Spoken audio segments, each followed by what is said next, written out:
Yeah, I looked at the criteria and it said something like don't summarize the article that you were responding to and have original thoughts and opinions, all of which you did. But then the TA came back and said not backed by science and medicine, that you were offensive, right? In your idea that what? There's an online culture war going on over this. A pre-med college student at the University of Oklahoma given a 0 for a paper she had to write about gender. She cited the Bible to back her belief in the idea that there are traditional gender roles and two genders. That didn't fly with the transgender TA who gave her a 0 and told her that she lacks empathy. The student filed a discrimination report. The university says it takes First Amendment rights seriously, starting a formal grade appeal process. And the university, OU, placed on leave the TA. So joining me now is the student at the center of all this. It's Samantha Fulnecki. Samantha, thanks for being with us here today. I read the criteria for the answer that you had to give. It didn't seem to match at all the criticism the TA gave of your paper. Yeah, not at all. I was told to give my opinion on gender stereotypes and gender norms, so that's what I did. I didn't think that was me needing to be brave or have courage. I thought I was just sharing my opinion like I was asked to do, so that's what I did. And I talked about the Bible and what God says about gender norms and about how there are two genders and things like that. And the response I got back was a 0 on that paper and the TA saying that my writing was offensive and that I needed more empathy. Yeah, I looked at the Okay, let's tone it down, everybody. It's about gender. Here you got a transgender TA handing out an assignment, grading it, not liking the response that came back. Here we got a Christian under a administration that is trying to get rid of DEI. So she is emboldened, which is good. Okay, write boldly. But it's too emotional. I'll tell you right on the front end here, her paper is not good. Clearly written, I would say yeah, but it does not fulfill the criteria. At the same time, the feedback that her paper got was poor quality feedback. So let's just take all emotion out of it and let's start with her paper. You guys are wondering, let's dive in. I'm not going to read the whole thing, but I'll read up to a point that is relevant. She writes, this article, which we haven't seen yet, was very thought-provoking and caused me to thoroughly evaluate the idea of gender and the role it plays in our society. The article discussed peers using teasing as a way to enforce gender norms. I do not necessarily see this as a problem. God made male and female and made us differently from each other on purpose and for a purpose. God is very intentional with what he makes, and I believe trying to change that would only do more harm. Gender roles and tendencies should not be considered stereotypes. Women naturally want to do womanly things because God created us with those womanly desires in our hearts. The same goes for men. God created men in the image of his courage and strength, and he created women in the image of his beauty. He intentionally created women differently than men, and we should live our lives with that in mind. Turning Point USA logo, that's where I found this article that she wrote. It is frustrating to me when I read articles like this and discussion posts from my classmates of so many people trying to conform to the same mundane opinion so they do not step on people's toes. I'm going to stop right there. We might look at more of this homework assignment later, but basically you got the tone of it. And you also see what we're not seeing, which is the article that she read. What is she responding to? You could read her whole essay. It's not much longer than what we've already seen. But you got no idea what she read, right? She's going off with her righteous indignation. What was it that triggered this? We don't know what the paper was about, and she's not supposed to write a summary of the paper. But I will show you, she is supposed to show a tie-in back to what she read. It was a research paper. What was the hypothesis? What was the conclusion? What parts of the methodology did you not like? Those are the kind of things that can trigger you to write a reaction. Right now, she's not reacting to anything. She just got a few buzzwords thrown her way, and now she's off to the races. I'm going to scroll down here. I'm pretty sure the rubric is in here. Here we go. Here we go. You must write a 650 words double-spaced reaction paper demonstrating that you read the assigned article and includes a thoughtful reaction to the material presented in the article. Points will be deducted when papers are deficient in any of these areas. Let's scroll down a bit. Please remember, your reaction paper should not be a summary, okay, in its totality. Don't just summarize it and you're done, but rather a thoughtful discussion of some aspect of the article. Possible approaches. I'm only going to read the first one. Possible approaches to reaction papers include a discussion of why you feel the topic is important and worthy of study, or not. Now that's where she should have tried to fit herself. Of all these different ideas for a reaction paper, she should have stuck with number 1, a discussion of why she does not feel the topic is important and feels it is not worthy of study. Okay, she could slot herself in here. But what's the topic of the paper? She's reacting to this general field called gender studies. Now, why are you taking this class? Is it because you want to bring what you have to offer into this class? Fair enough. But you should have expected that you're going to read a few papers. You're going to encounter some different methodologies. If you don't like it, don't take the class. You took the class. You're into this. Psychology. Okay, I think it was psychology, not gender studies. Okay, deal with the material. Don't get triggered. Be quick to listen, slow to write. And guess what? The paper, which she had to read, it definitely has some aspects that are weak. It would have been such a great thing for her to sink her teeth into if she wants to follow an agenda like that. I'm not saying it's a bad agenda. Sink your teeth into it, into the material. Let's just scroll down. I want to show you one more thing. They made the rubric very clear. Grading. Reaction papers are graded on a 25-point scale and are evaluated based on the following. Does the paper show a clear tie-in to the assigned article? She lost 10 points right there because I don't know what she read. She just heard the word gender and went off. Does the paper present a thoughtful reaction or response to the article? She could probably get a few points here. She's reacting. She's responding. Number 2 here doesn't show that she needs to have a clear tie-in. Number 2 gives her room to start spouting, going off, saying whatever she wants. She's got to be thoughtful.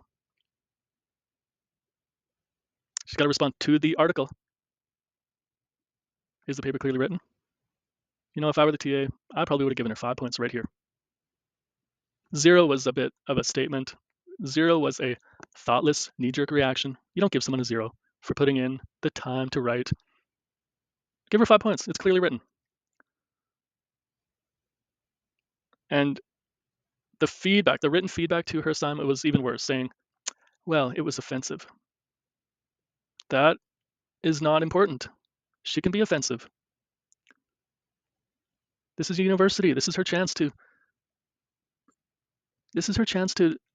say what she wants to say, to give her reactions, raw reactions. Why can't university be more raw, right? And then don't take marks off if she wrote something offensive. Take marks off according to the criterion that you've laid out for her. At one point, her assignment said that such and such is a demonic. I don't know. I don't want to scroll through it. But I mean, I don't expect much from someone who's putting herself out there for probably her first year in university. She's probably never experienced failure before in school, but this is a fail. Her assignment is a fail. It's not a big deal. In another class, I mean, as a journal entry, she gets full marks. But she didn't read the instructions. And you know what? Why don't we do that? This is heavy lifting on my part. I read the paper. Now, to be honest, I read the paper up to a point. I wanted to find a weakness. That was my agenda. Something that we could all sink our teeth into and say, the paper is rubbish. And I read it up to a point. You see my little scroll button here? It's probably not even halfway down the article, but I had to stop. So let me summarize what these researchers did. Now, when you're in school, there's popular kids, there's likable kids, and there's kids on the other end, not popular, not likable. And so the researchers wanted to find out what makes a kid popular, what makes a kid likable.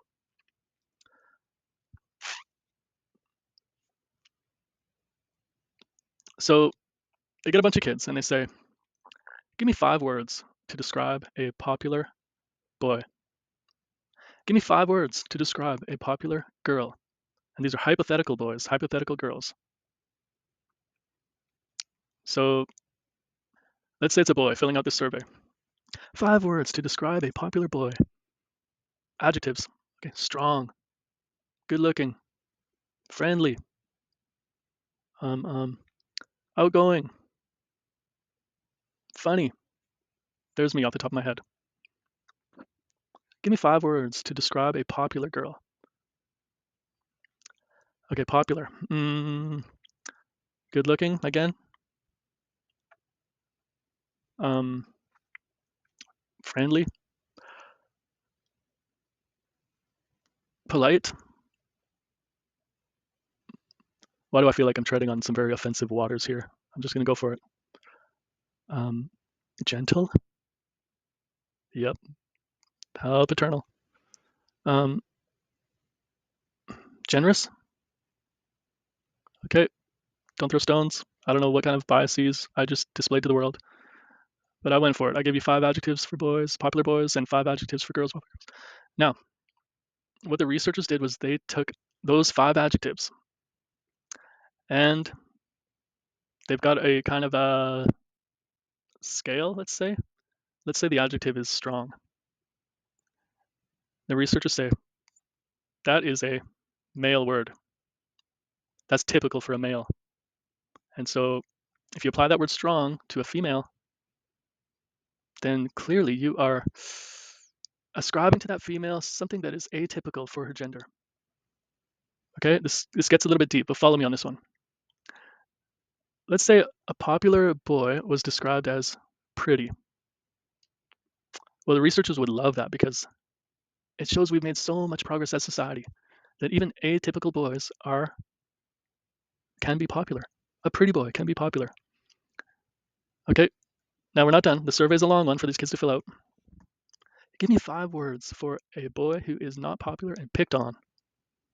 So this is where the ears perk up. The researchers are looking for, let's just come out and say it. We want to hear those boys say, he's picked on because he gay. Effeminate. I don't know, petite. He's picked on, and his adjectives are weak, sickly, smelly. I don't know. How about for a picked on girl? It might be picked on because she is tough, boyish, confusing, shocking, loud. I'm trying to lay out for you the methodology of the study here. All right. The researchers are trying to show that popularity is associated with all of these positive adjectives, which are typical for the gender. And picked on is got an association with adjectives which are gender atypical. Okay, you're picked on because you're not acting like the right gender. But this whole thing relies on how the researchers categorize those adjectives. Now I'm going to show you the weakness of the study here. Look at this one here. Talks behind backs was coded as feminine. Think about that for a minute. Let's say it's time to describe a picked on boy with 5 adjectives. Well, that boy is picked on and not popular because everyone knows he talks behind backs. Well, now our researchers are saying, he's picked on because he acts like a girl. That poor boy, who is probably a closeted transgender. They're not accepting him for who he is. Bit of a stretch.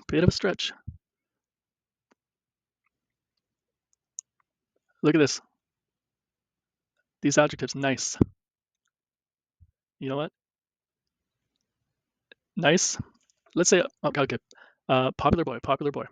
Let's say a kid responds to the survey and they say, popular boy, adjective. He's a nice guy. So if potentially a popular boy was described as nice, well, that would mean, hey, look, society is accepting this man with feminine traits. It's the same with the next one. Stylish / wears nice clothes. First of all, there's something wrong here. It says the 3 most common stereotypical descriptions for girls were, in quotes, stylish, wears nice clothes. Don't put it in quotes, okay? It's not a common response for a kid to write something / something and that occurred over several children. They all wrote something / something. No, they either wrote stylish or they wrote wears nice clothes. So put them in separate quotes. And what are you driving at here? Stylish. To me, that sounds like a boy word, and you're saying it's a girl word. So we're starting to see the arbitrariness of this whole study. Look at this, full disclosure. This is research here. Look at these brackets. A complete list can be obtained from the authors. Why? I'm not going to email you and ask for the complete list of adjectives. You're hiding something, right? This is unbelievable. How typical of our post-secondary research people. If you want more details, just email me. No, this is an article. This is a peer-reviewed article. Show me everything. This is basically the crux of your conclusion. And you're saying, you get the gist of it, right, guys? I don't need to show you anymore, right, guys? For me, this is where I would sink my teeth in. For a first-year psychology paper, you sink your teeth into this one. 650 words. You can do it. You can get 25 points. But you got to read this article. Don't spend too long. Once you hit the first weakness, stop. Write your reaction paper, hand it in,